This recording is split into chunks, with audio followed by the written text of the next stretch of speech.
For decades, the world knew Rock Hudson as the perfect man. Tall, handsome, and irresistibly charming. He was a silver screen heartthrob every woman dreamed of and every man admired. Hudson's image was flawless. He had the smile, the charisma, and the presence that seemed untouchable. Hollywood presented him as the ultimate ideal of masculine perfection. However, behind that impeccable exterior, Hudson lived a life that the public could never fully understand. Beneath the glamour and the applause, he carried a secret that the world was not ready to see, a truth about his love, his identity, and his deepest desires. During the 1960s, fame in Hollywood came with invisible chains. Actors had to maintain an image that suited studios, journalists, and audiences, and any deviation from that image could end a career instantly. In Hudson's case, the pressure to hide his true self was immense. He did not merely hide who he loved. He hid who he was at the very core. The secrecy surrounding his life was not a personal choice, but a necessity dictated by an unforgiving industry that valued illusion above reality. It was during this time that Hudson met Lee Garlington, a young film extra, who would later reveal the depth of Hudson's kindness and the authenticity of his heart. Garlington described Hudson as the kindest man he ever met, a stark contrast to the polished, distant persona projected on screen. Their love was not built on scandal or sensationalism. It was quiet, tender, and deeply human, lived in whispers behind closed doors and in fleeting moments away from cameras. They were two people yearning for a connection in a world that demanded concealment. Theirs was a story of impossible love, constrained by the weight of fame and societal expectations, yet profoundly real to both of them. Hudson's career, meanwhile, continued to soar. Born Roy Harold Scherer Jr. in a small town in Illinois, he had reinvented himself for Hollywood, adopting a name that projected strength, stability, and allure. By the 1950s, he was starring in major films like Magnificent Obsession, All That Heaven Allows, and Giant, earning critical acclaim and an Oscar nomination. Audiences adored him. Co-stars admired him. Yet, as he rose to the top of Hollywood's hierarchy, Hudson felt a growing distance between his public life and his private heart.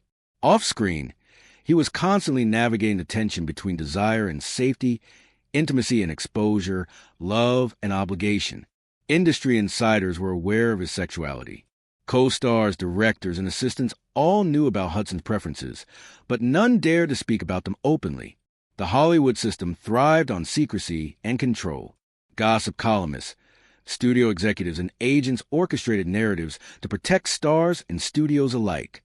For Hudson, this meant living a life of perpetual concealment, orchestrating photo ops with actresses, attending events with dates that were carefully selected to mislead the public, and, eventually, entering a marriage that was more a professional maneuver than a romantic union.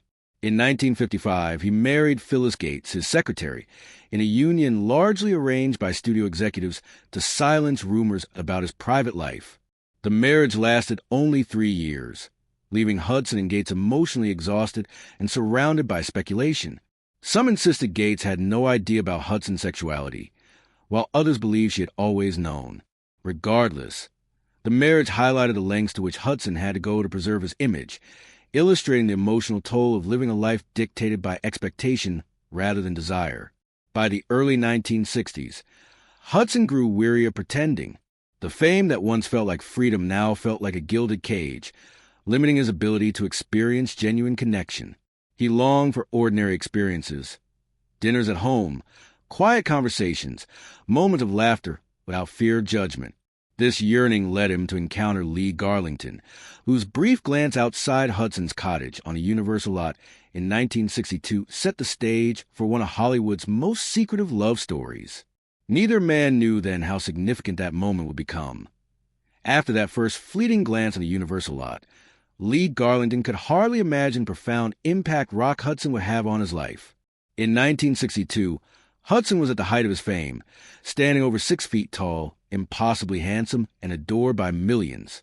Yet behind the polished smile and the perfectly tailored suits, Hudson was a man longing for authenticity, someone who craved a connection that went beyond superficial charm or public appearances. The first meeting between the two men was quiet and unassuming. Hudson greeted Garlington casually at his Beverly Hills home, offering him a beer and speaking with a gentleness that immediately put him at ease. Nothing romantic happened that night. Instead, the encounter was filled with conversation, laughter, and a subtle understanding. Both men were stepping into a dangerous territory, one where even a simple gesture of affection could destroy careers and lives. From that night onward, their connection grew in small, careful steps. Garlington would visit Hudson after work, stay quietly for the night, and leave before dawn to avoid drawing attention. They drove silently through Los Angeles in Hudson's Chevy Nova, tried to make their presence invisible to neighbors and the paparazzi. These moments were simple, ordinary, and yet extraordinarily precious. They shared meals, drove on open roads, watched television in silence, and briefly pretended to live a life free from fear. Their love was tender, almost fragile, protected by secrecy and careful planning. In public, they maintained the illusion of normalcy.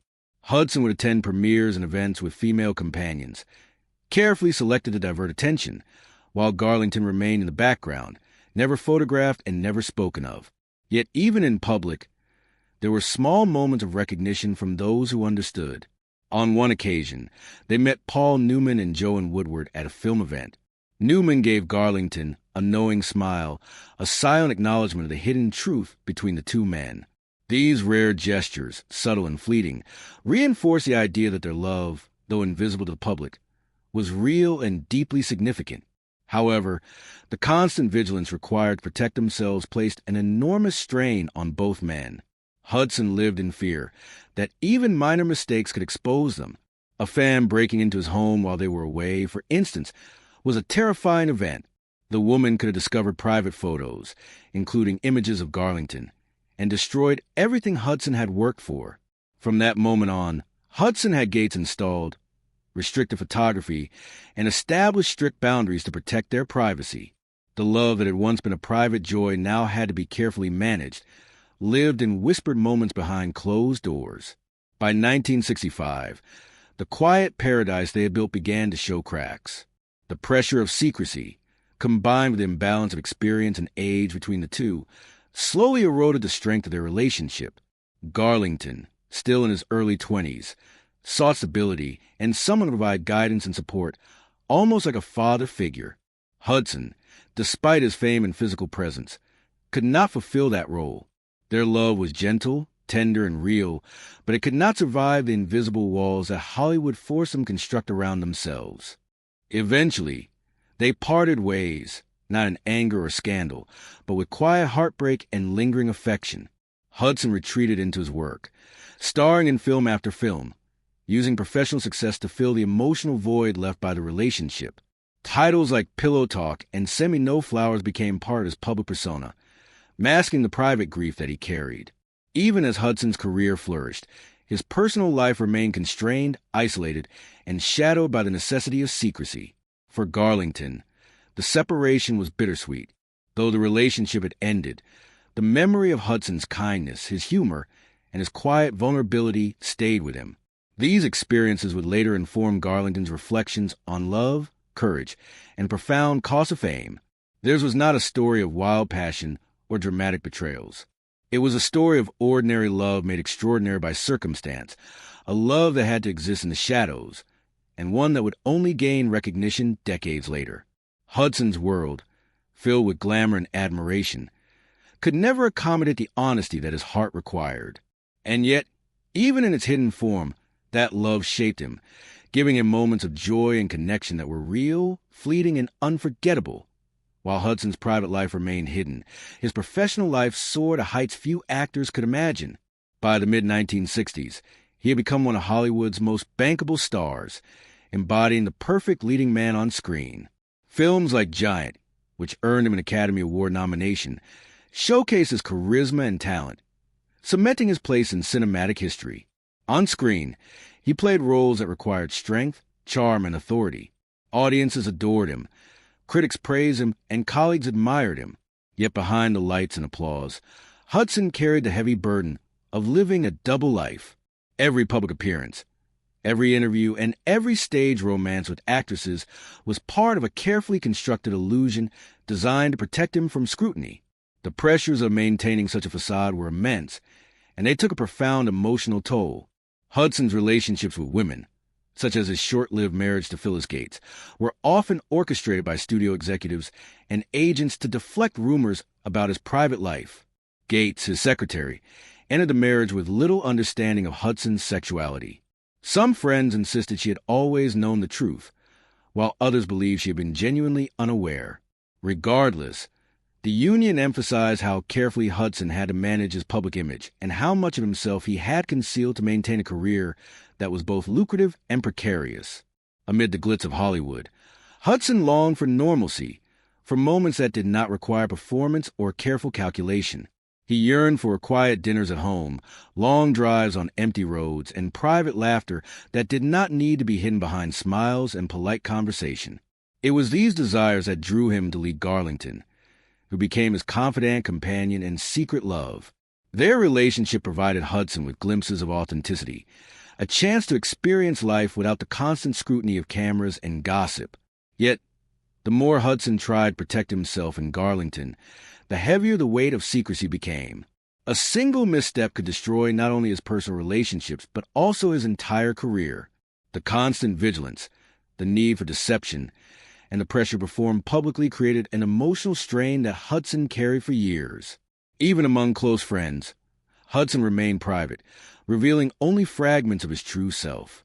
Only those who were truly trusted, like Doris Day, Elizabeth Taylor, and his business manager Wallace Sheff, had glimpses of the man behind the polished exterior.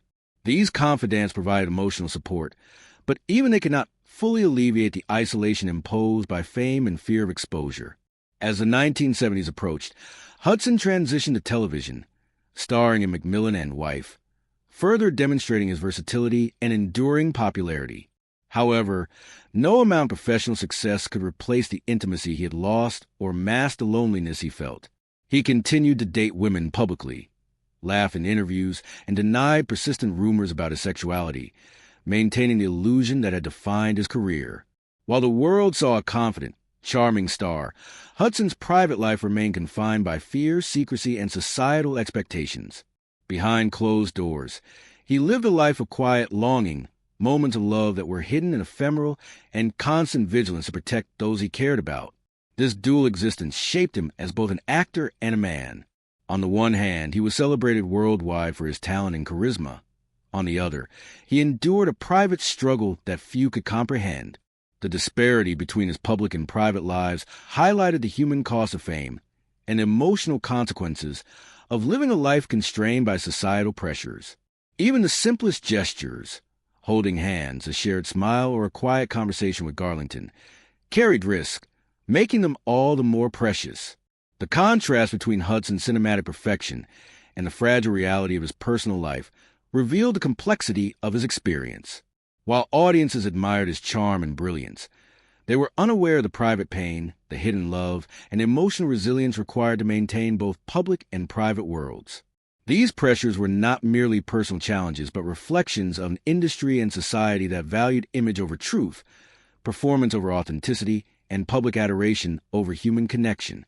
Hudson's life during this period exemplifies the cost of secrecy, showing that behind every iconic image lies a story often too complex and too painful to share openly. As the years progressed, Rock Hudson's private life remained carefully concealed. But the 1980s brought challenges far greater than the pressures of Hollywood or the meticulous management of appearances. By this time, Hudson had transitioned to television, gaining widespread recognition through his role in Macmillan and Wife. Yet even as his fame endured, his personal life remained isolated and fraught with tension. The decades of secrecy, the hidden relationships, and the constant need to maintain a flawless public image had left him with few spaces of genuine intimacy. While Lee Garlington had moved on to a quieter life as a stockbroker, Hudson continued to navigate a world where even the simplest acts of affection were potentially dangerous. In 1984, while filming Dynasty, Hudson began experiencing fatigue, unusual weight loss, and persistent health issues. At first, he attributed these symptoms to stress and the rigors of work, but as the condition worsened, it became impossible to ignore. After medical evaluation in Europe, Hudson received the devastating confirmation he had AIDS. At that time, the disease was shrouded in fear, misunderstanding, and stigma. A diagnosis of AIDS was almost universally perceived as a death sentence, a situation compounded by society's lack of awareness and rampant prejudice. For Hudson, the revelation was not merely about illness. It was a culmination of years of living in secrecy, a reality in which he had to carefully navigate not only Hollywood scrutiny, but also a world unprepared to understand his condition. The news, once public, stunned audiences worldwide. Hudson was the first major Hollywood star to be diagnosed openly with AIDS, transforming public perception of the disease. For years, AIDS had existed largely in the shadows, stigmatized and misunderstood. With Hudson's diagnosis, the disease suddenly had a recognizable face, a human story that people could relate to. It was no longer a distant or abstract threat. It was a reality of a beloved public figure, someone who had once epitomized masculine perfection and charm. The global reaction was a mixture of shock, fear, sympathy, and at times judgment. Tabloids sensationalized the news, framing it as scandal or tragedy, while serious media outlets began to report on the public health implications, raising awareness and prompting conversations that had long been avoided. Among those most affected by the news was Lee Garlington. Though the two men had not spoken in nearly 20 years, the revelation of Hudson's illness brought back a flood of memories, emotions, and regret. Garlington later described the moment as a blow to the chest, feeling a combination of grief, guilt, and nostalgia. He attempted to reach Hudson through friends and caretakers, only to be told that his former lover was too weak and may not even recognize him. The inability to reconnect intensified Garlington's sense of loss. Hudson's condition forced him into the public eye in a way he had long avoided. No longer could he fully shield himself from scrutiny. Doctors, friends, and the media now had access to the realities of his life and illness. Hudson's bravery lay not only in facing his own mortality, but in inadvertently becoming a symbol for others who suffered silently. His diagnosis helped catalyze awareness and compassion in a world that had long ignored the epidemic. Even in his final months, Hudson's private circle remained devoted. Friends such as Elizabeth Taylor, Doris Day, and Wallace Sheff offered comfort, emotional support, and companionship, highlighting the depth of loyalty and love he had cultivated in a life otherwise constrained by secrecy. These interactions underscore the fact that despite the decades of concealment and the private pain, Hudson's life was also defined by meaningful relationships, human connection, and courage in the face of fear. In death, Hudson's story became more than a Hollywood tragedy. It became a transformative moment for society. His courage brought attention to AIDS, encouraged compassion, and helped shift public perceptions, providing hope to countless individuals affected by the disease. Yet for Garlington, Hudson's passing was intensely personal. It was a final closure to a love story that had begun in secret and existed largely in shadows. The grief and longing he felt were compounded by the knowledge that the man he had loved could not fully live openly as himself.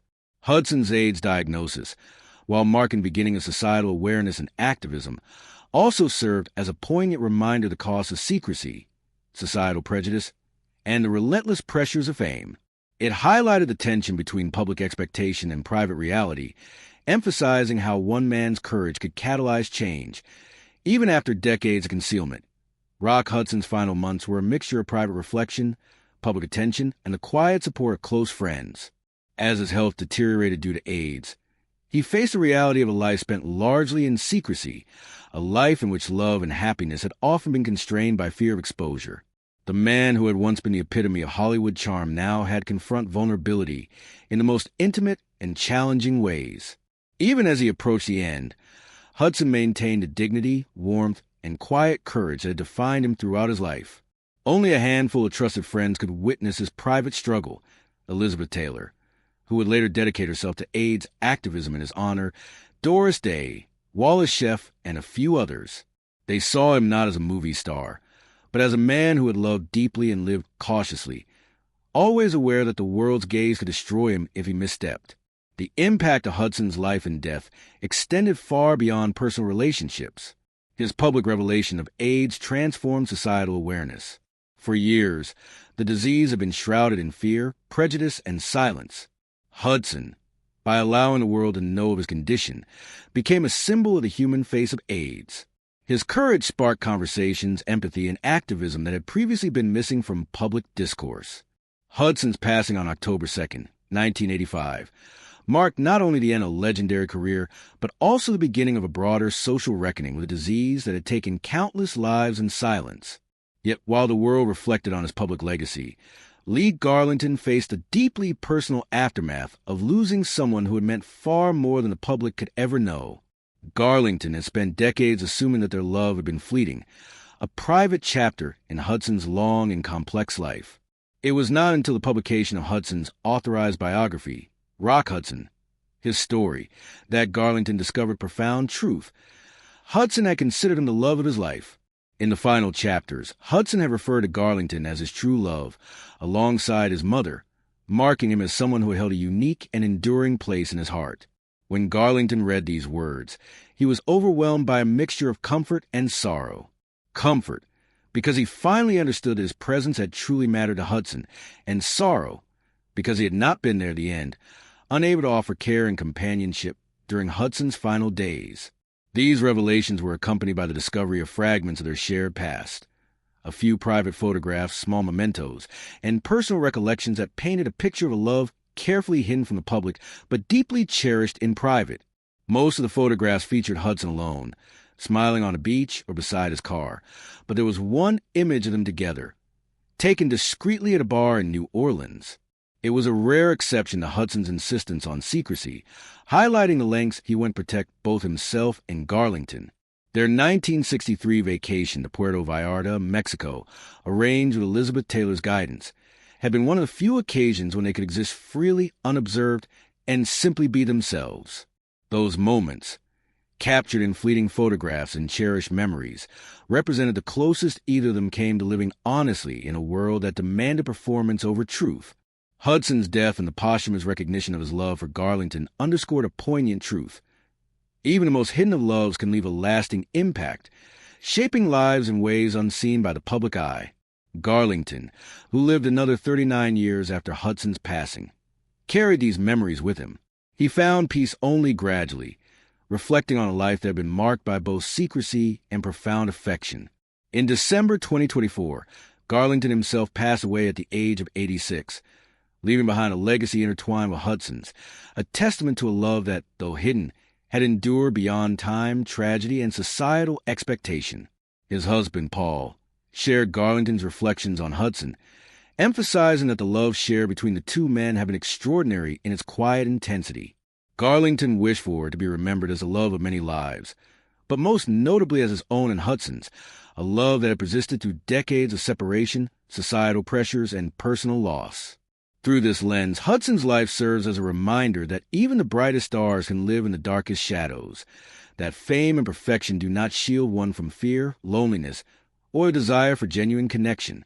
Behind every flawless image lies the truth of human experience, a story of love, sacrifice, and courage, often invisible to the public, yet profoundly shaping the lives of those involved. Hudson's story, intertwined with Garlington's, illuminates the cost of secrecy, the challenges of living authentically in a judgmental world, and the enduring power of love to survive even when it must remain hidden. It is a story that transcends Hollywood, offering lessons in empathy, courage, and the value of human connection, resonating far beyond the golden screens and red carpets that once defined their lives. Rock Hudson's life, while marked by secrecy, ultimately left a profound impact on Hollywood and society at large. His public revelation of AIDS, after decades of hidden love and personal struggle, challenged the way the world understood both fame and illness. For decades, Hollywood had presented actors as untouchable figures, idealized and often reduced to a polished image. Hudson, the quintessential leading man, embodied perfection. He was tall, handsome, charming, and talented. Yet the reality behind the silver screen was far more complex, a life of quiet longing, personal sacrifices, and unspoken love.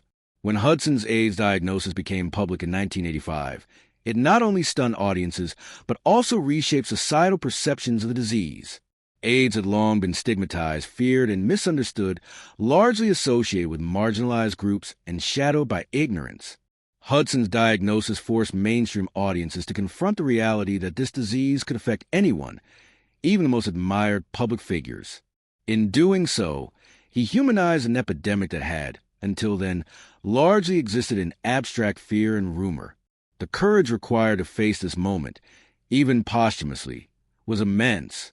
Hudson had spent decades hiding his true self, not only to protect his career, but also to shield those he loved, including Lee Garlington, from public scrutiny and potential harm.